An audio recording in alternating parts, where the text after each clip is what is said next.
Hi. Hi.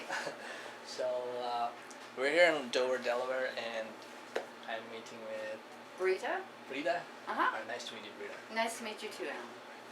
I was hoping you could tell me what you do here Okay. and how long you've been doing this. And Sure. It's a resource center that opened up in January, and it serves the entire homeless population, or is available to the entire homeless population, or anyone in need in the Dover area. So we serve both men and women. okay. We are connected with Dover Interfaith Mission for Housing, which also has a shelter and for homeless men, and also has some other facilities for men to help them move on with the rest of their life. Cool. So you also assist in job search and. Well, when we have a guest that comes in, many times they're either coming in from off the street, just walking around, they've heard about us. They may be just released from prison. They may be a shelter guest. We have a form that they fill out, and we don't call it an entry form or anything. It's just an information sheet for us. Right. So they fill it out, letting us know what they need help with. So many times they need a birth certificate. But they need an ID, but to get a state ID, you have to have a birth certificate. They need a copy of their social security card. They may need a phone. They may need food stamps. They may need Medicaid. So we help them with whatever they need on that page. Awesome.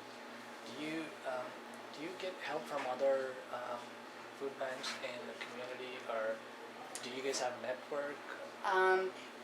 We don't get help directly from other food banks. We work with the shelter, and so if they have some leftover fruits or vegetables or something like that, we bring it over. Twice a week we're able to serve lunch here. Okay. And there is a local church who obtains the meals from a fast food restaurant that's out of time to be served, but the food is still good. Right. And so they freeze it, and then this minister picks it up, warms it up, and brings it here on Tuesdays and Thursdays to feed the guys. So almost every day of the week you're able to.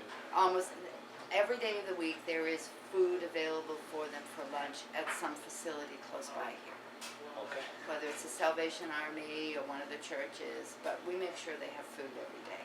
Awesome. Have you ever come across a situation where you had excess food and or excess resources? The shelter is more apt to have that happen, and if they have been given a lot of food from the food bank, they will call other shelters in the area to see if they need it. And right now we're growing a community garden. Okay. And the food from that will go first to the shelter, and then will be shared with other shelters. Awesome. And the food bank. I was thinking about starting a sustainable farm myself.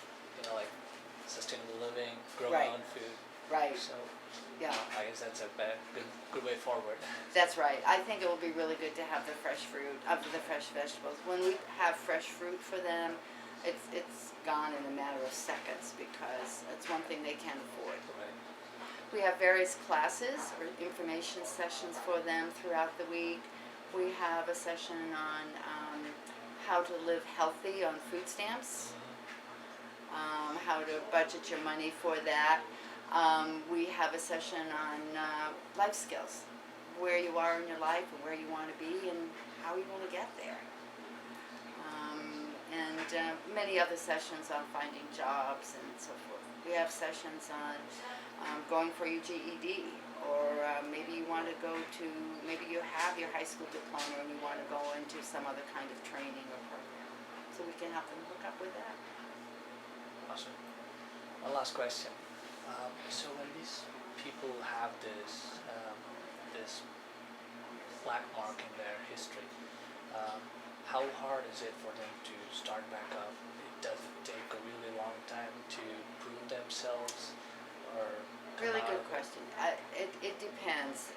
It depends upon what created that black mark. If they are on the sexual registry for something they did as a youth, in their full foolishness of teenage or early or years, that's going to stay with them for the rest of their life. They're going to find it very, very difficult.